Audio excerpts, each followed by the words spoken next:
Yep, can't wait.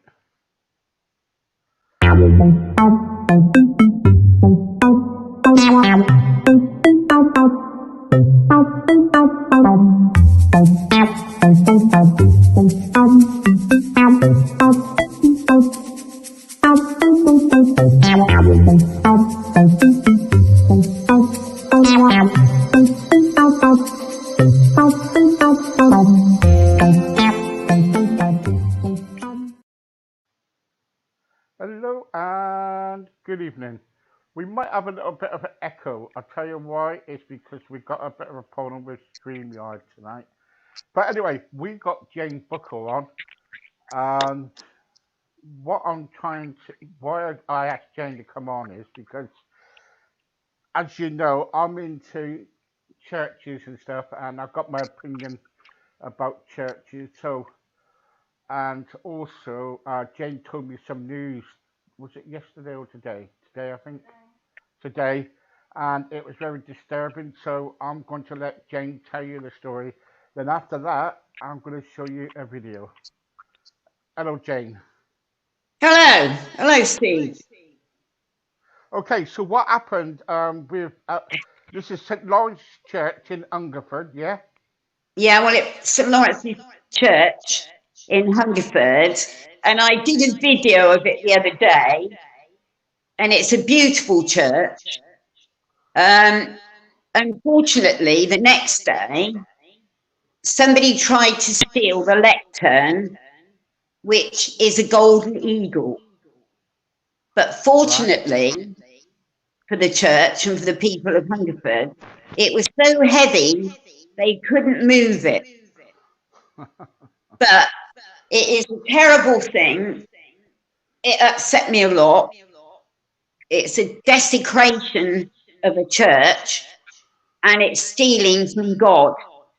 Correct. So Yeah. I made another video today. I went in the church to make sure it was all right, and it is okay. There's no damage done to it. But it's not that, it's the principle of the thing.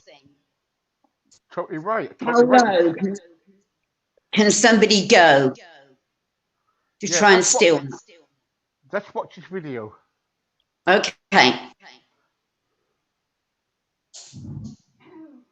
And now I've got a record of it.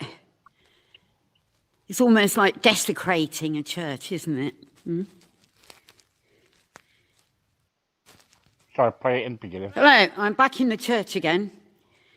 Sadly, somebody tried to steal this beautiful lectern, and now I've got a record of it. It's almost like desecrating a church, isn't it? Taking from God. I know the times are bad, but they can't be that bad, can they? Hey? Nothing can be that bad, surely.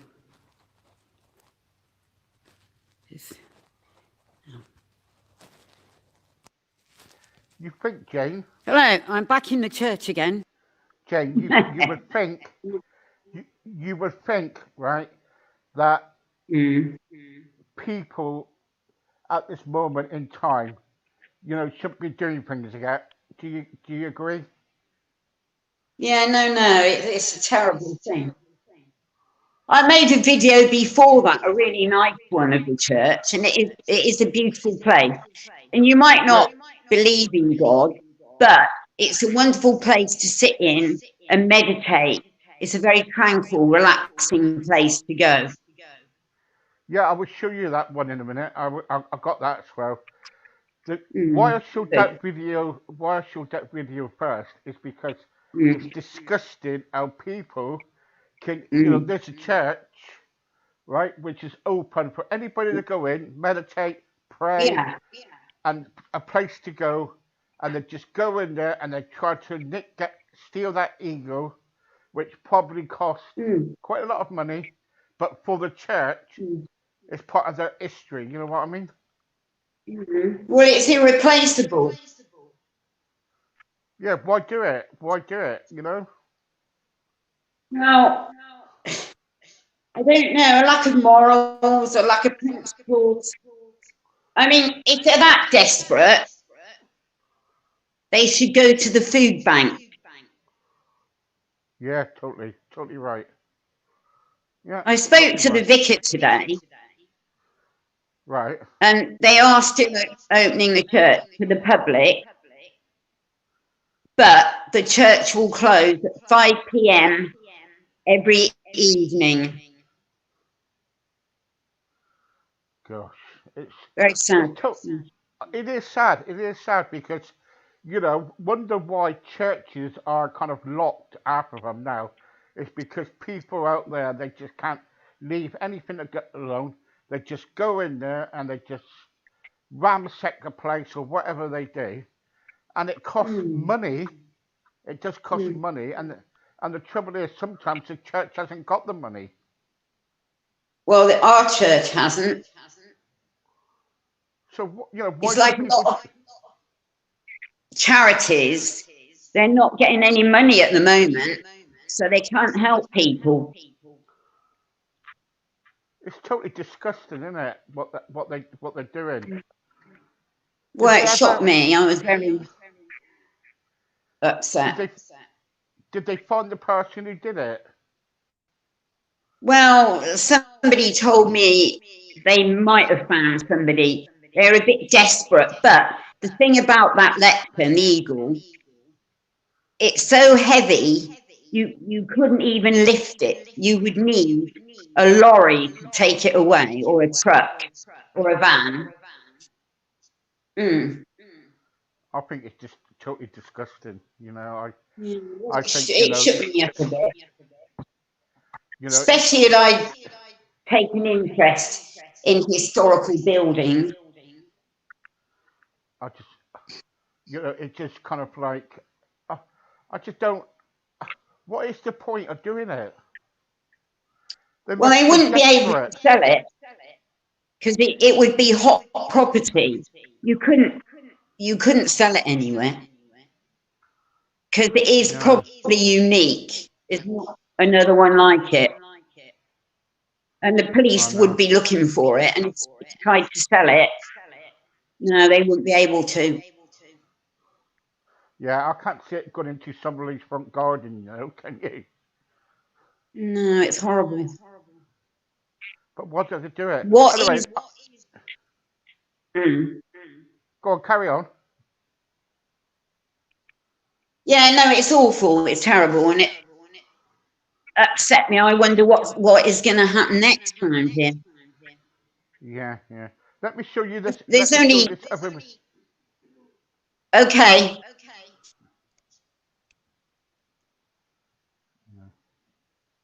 I'd come down here and see what had happened.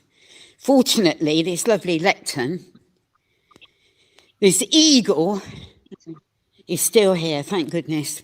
Somebody tried to steal it, but they weren't successful. Look at that, isn't that beautiful, eh? Back and front. Anyway, I'm in the church.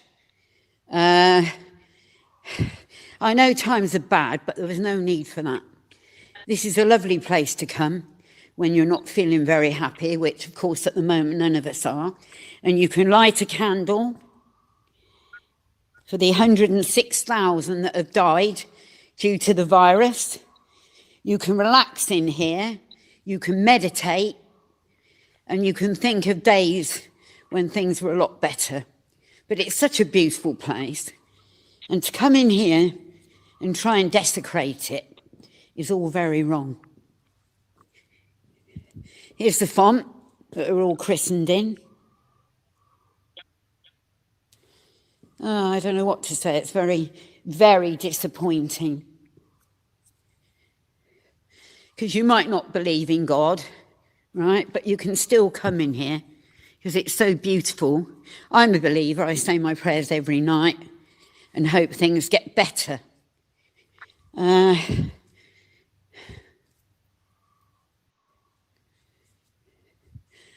I'm back in the church. I just thought I'd come down here and see what had happened. So, Jane, what I did do when you told me today, I contacted the vicar. I contacted the vicar today, And I spoke to him and I said, would it be possible if I can have an interview with you? And you know what he said to me? He said to me, yes, I would love to. So we are going to do. Great. I'm going to do an interview with him on Tuesday afternoon. I'll write that in my diary. I'll watch that one. Yeah, 3:00. All right, 3. Yeah. All right. Now I might. Yeah, he's a lovely chap. Yeah, I might send you a link to get you on as well because I want you, to talk to him about, about something. We'll plan that. Well, he knows me very well. Well, when I phoned up, he's a very passionate vicar. Yeah, he is. Yeah, I spoke to him. Yeah, he really. I love him. I think he's great. Yeah, but he's married, though, Jane. Well, I don't want to marry him. Yeah, you've got to be careful, Jane. You've got to be careful. I know you want to marry him. He's got the fire and the passion, like me. Yes, I know, Jane. Anyway, but well done for what you did. You went in there and you kind of it's like exposing somebody, really, because, it needs to be done. Someone needs to go in there, take a video of it, and spread it out to everybody. You put it on YouTube. How many people have you got to watch it? How many viewers? I don't know. I've got about 250 subscribers. I've got 5,000 friends on Facebook. Yeah. Hang on, it was Mark saying. Let's have a look. Hold on.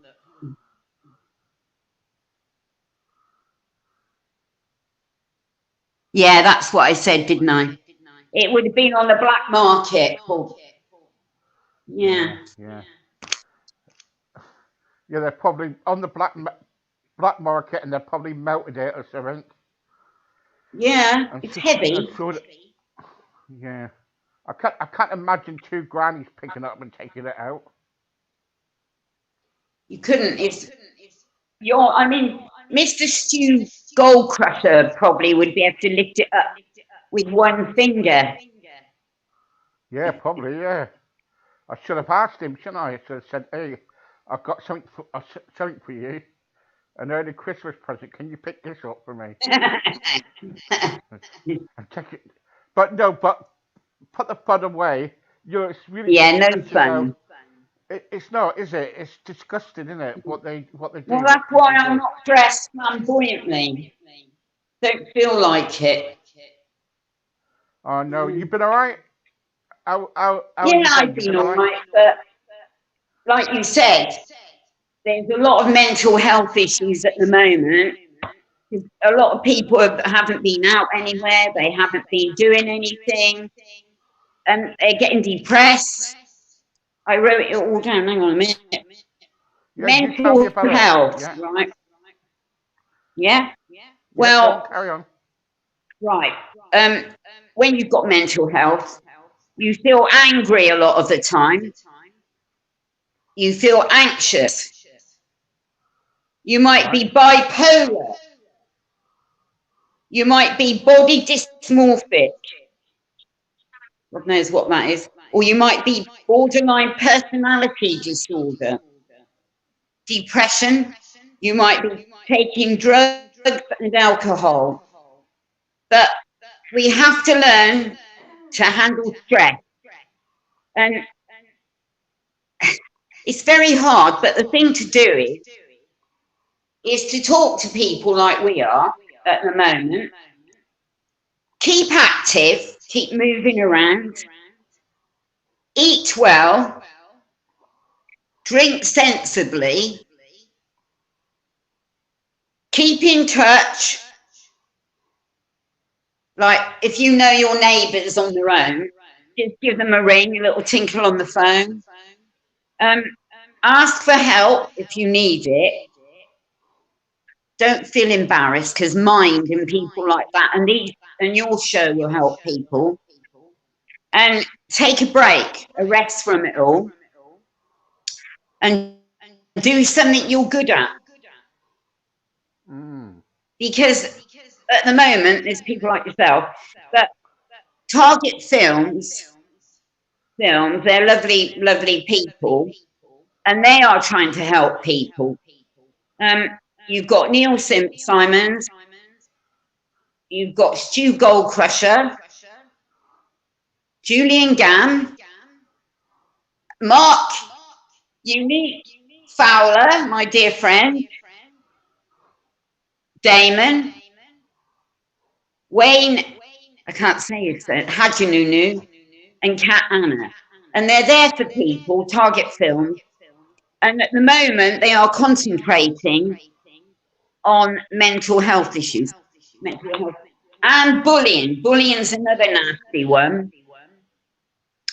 Because poor old Mark Unique Fowler, because he is unique, because he is different, over the years, like his parents, they kind of disowned him. But they're very foolish people. What they should have done would be to embrace him and encourage him in his uniqueness, but they didn't, because they were very normal people, conventional. So bullying's a terrible thing. A lot of people, young people, have committed suicide over being bullied. But if you feel like you're being bullied, you must get in touch with an organisation and they will help you. Or just talk to somebody, but don't do it, because it is the end of the line. End of the line. And then you've got knife crime, which we well know about, especially in London, where many people are being attacked for no reason at all. They just get a complete stranger go up to somebody and stab them without any reason at all. They don't even know that person. So things have got very bad, really, haven't they? And I think the lockdown has made it worse, because a lot of young people are very, very, very frustrated. They are really. It's really bad at the moment. Really bad. Yeah, I mean, it's like we are locked down. We're in prison, basically. What's but say? Hang on for a sec. I was beaten up and where is he? I was beaten up and strangled by my father. Yeah. Well, I'd be proud to have Mark Unique Fowler as my boy, but I would have encouraged him. But then I'm a bit different. I'm unique myself, and I like to understand people. He's a very clever young man. They should be very proud of him instead of turning away from him. Well, the trouble I don't understand them, but yeah, like me, I wear a lot of eye makeup. And my auntie said to me, I can't come out with you with all that makeup on. Well, all I can think is, see, it doesn't bother me that much. I just put more on. I plaster it on then. Look, Jane, at the end of the day, if people don't like you, then it's their problem. Yeah, that's right. But it's hard when it's your own family that are rejecting you. I know, but at the end of the day, they've got a choice. You've got a choice. You know, at the end of the day, if they don't like the way you are, right, you can't change. You can change it, but if they're not prepared to kind of like, you know, get on with you, that's not your problem, is it? No, but I've not had a problem with my parents. They sort of encouraged me, really, but I wasn't as outgoing as well. I wasn't as eccentric as I am now. Yeah. But my dad always said, enjoy yourself, but make sure you come home to daddy at night. I don't want any, you know, nonsense. I always used to turn up one time. Well, I didn't, but... Yeah. The trouble is, going back to mental health, hang on, I won't write this down. See, at the moment, people are feeling paranoid and they're losing their confidence. I mean, it's very hard because we haven't been doing anything now for about a year. We haven't much socialised, so we'll be losing our confidence. I mean, how are we going to manage to get back out into the big wide world? It's like we've been institutionalised. Stay at home, go shopping. And then people are feeling irritable. You're getting a lot of people getting annoyed, like they go in the supermarket and because you're meant to wear a mask, I always wear a mask, and they're told, please wear a mask, and they get all aggressive and nasty. And we've had some people, young ones around here, what they did, it's very, very bad. They took their aggression out on a hedgehog. They kicked it to death. Oh, God, all right. So, and then people are getting mood swings because you feel overwhelmed by it all and frightened that you might get the virus. Because I've spoken to a friend of mine and he's got the virus and he's away, he's not near me, you know, and he can't even speak properly. Right. He said he's in a really bad way. That's that man that was going to make the film. Spoken Silence, Lee Scott Doran. Yeah, what's happening to him, man? He's got the virus. He's got COVID. Oh gosh. He's in a bad way. In a bad way. And then he said he can't breathe. Can't breathe. So he's in hospital. And he's only a young man. He's really, before, he was very fit and healthy. And then people who are feeling depressed, they can't eat much and they don't sleep a lot. Well, that's not helping them, is it? Because you know yourself, you don't get enough sleep. You feel terrible. You feel lethargic. You don't want to do anything. And then the other thing is sometimes it's caused by genetics. So if your parents had mental disorders, I'm not being horrible, there's a chance that you might have them because of your upbringing, or you might have had a childhood trauma where your parents beat you up or put you in the orphanage and didn't want you, rejected you. And people, but then they have negative thoughts. But probably another bad one, 2, drugs and alcohol. I mean, we've seen how they affect people on television. You can see like documentaries about drug addicts, and they look terrible. They feel terrible. They don't want to take drugs, but they have to because they're addicted. And a lot of them are going out on the streets and prostituting themselves to earn the money to pay for the drugs. Yeah. And it's very, very dangerous. Very dangerous. Yeah. Jane, what I want you to do, Jane, what I want you to do, I want you to watch this video and tell me what you think of this. All right.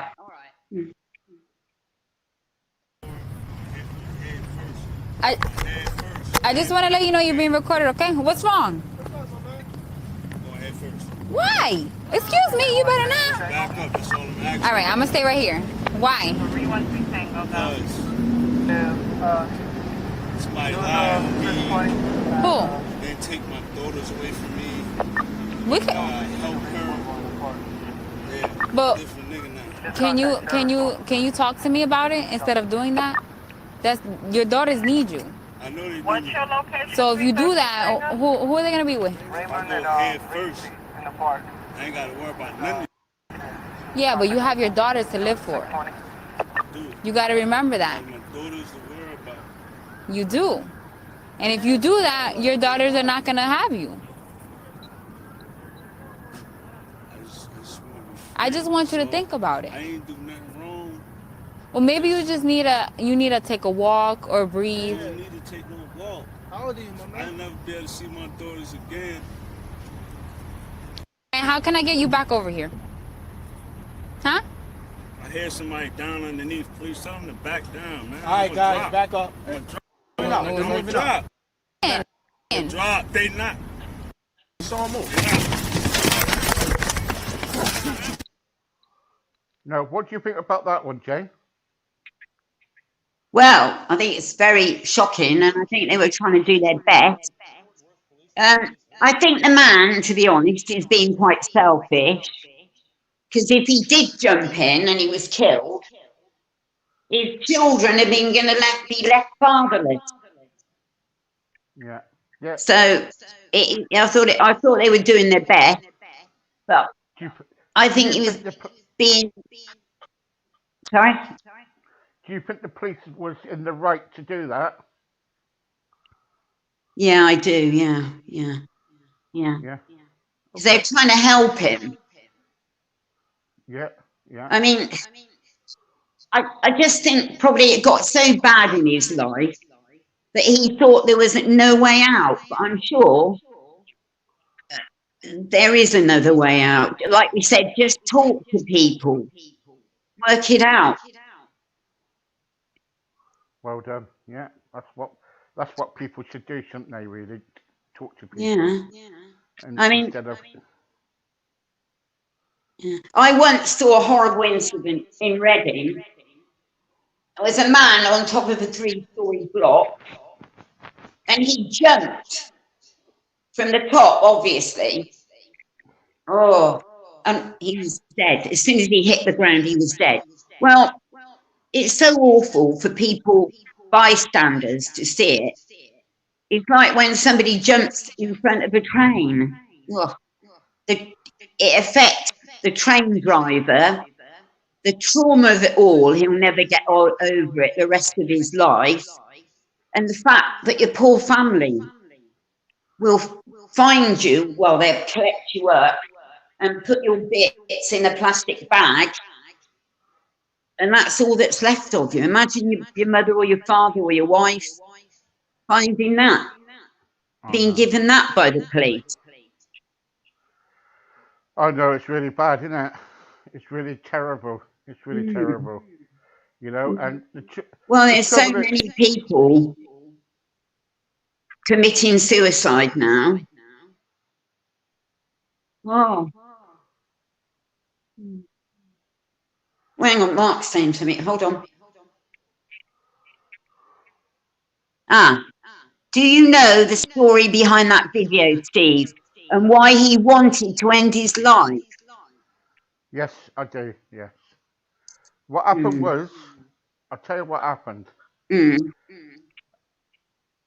story was that the relationship broke up, ended. His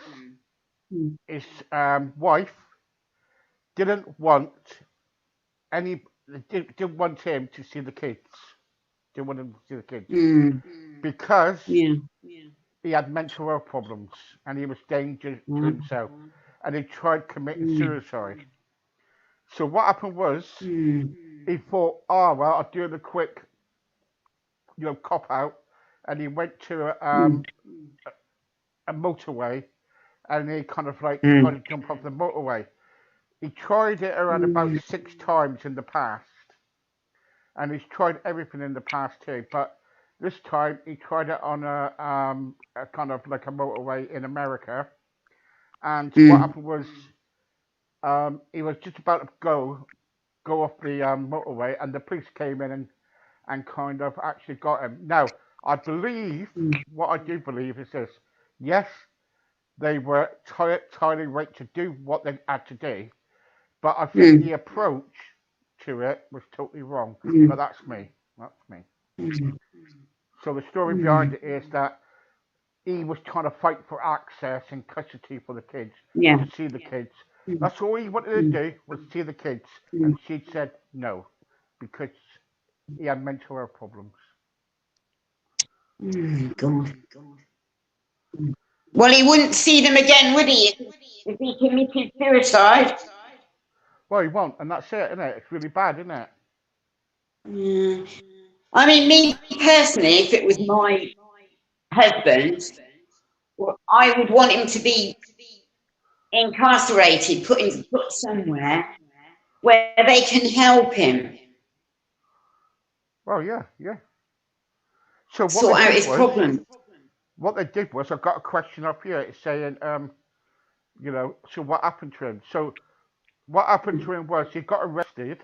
Well, he didn't get arrested. He got taken to the police station. He was seen by a doctor, and they tried to find him like an hospital for him to go to. Yes. He went to casualty for around about 6 hours to wait for a psychiatrist. The psychiatrist took around about 24 hours to come. Afterwards, they couldn't find a hospital for him, a place for safety for him, because there was no beds. So he was told to go home and get visits from the mental health team. So we have more opportunity to commit suicide, basically. Yeah. So yeah. So and he's probably gone back to that bridge. I don't know. He's probably gone back to that bridge now because, well, that's. Where was that, in America? It was in America, yeah. Yeah. Well, it's just beyond words. It's traumatic. It's really bad, though, isn't it? And it's really. The trouble is, so going back to people who take drugs. Well, there was a young man waiting to catch a train, and I knew him quite well, and I could see he was hiding under his jacket a needle. I knew what he was going to do. I think he was a heroin addict. Anyway, I did say to him, I can show you a better way. Don't do it. So I started jumping up and down, and I said, come on, let's go, go. But as soon as he got on the train, he went in the toilet and did whatever it was on the drugs. I expect he's dead now. Yeah, I won't be surprised. But round here, it's only a small place, Hungerford. There's quite a lot of drug taking going around here with young ones.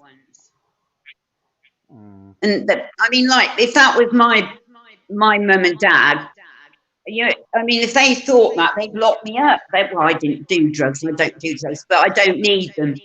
But my dad wouldn't have let me out. You would have been locked up. Yeah.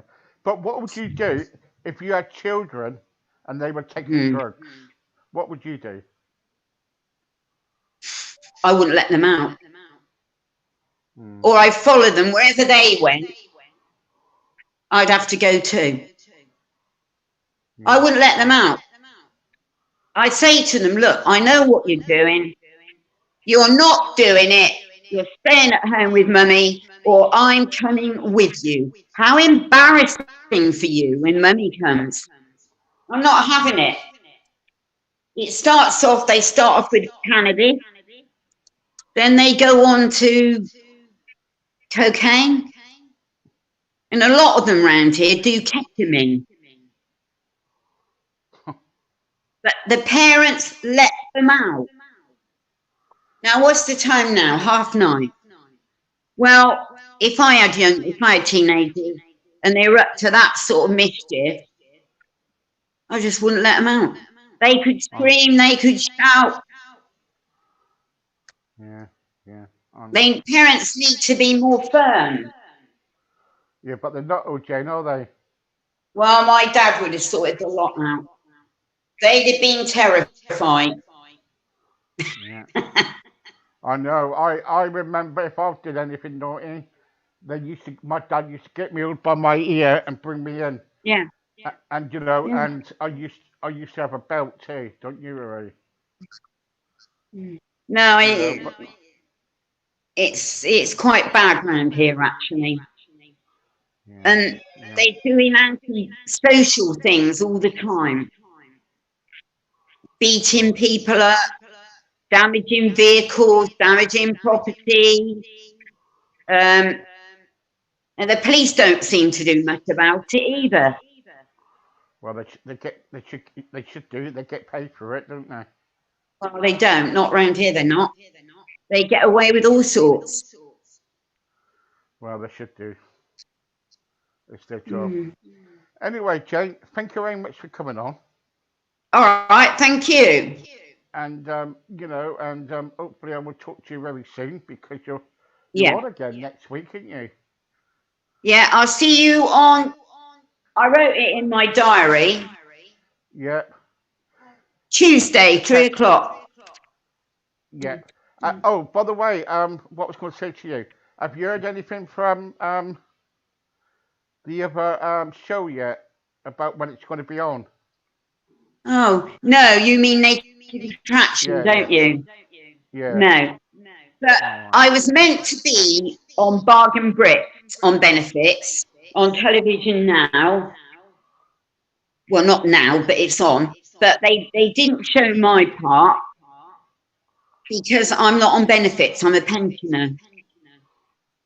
So that was very disappointing because they filmed me for 3 days solid. Oh well, at least you got some filming out of it, didn't you?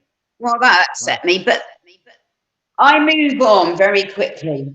Of course you do. Of course you do. Yeah. And you're well liked. Thank you very much. Okay, thank you. Bye-bye. Thank you. Bye-bye. Bye. There you go. And that was Jane Bucko. Thank you very much for joining me tonight. And good night, Mark. There you go. Don't see very much of your shows no more, Mark. Hope everything's okay. Anyway, guys, we'll be back tomorrow with more. Tomorrow, we got some interesting guests coming on. And we're all booked up now for February. All booked up. All, you know, we're booking now for March now. So for all our shows. So anyway, take care. Good night. God bless. And see you on the next adventure. Bye bye.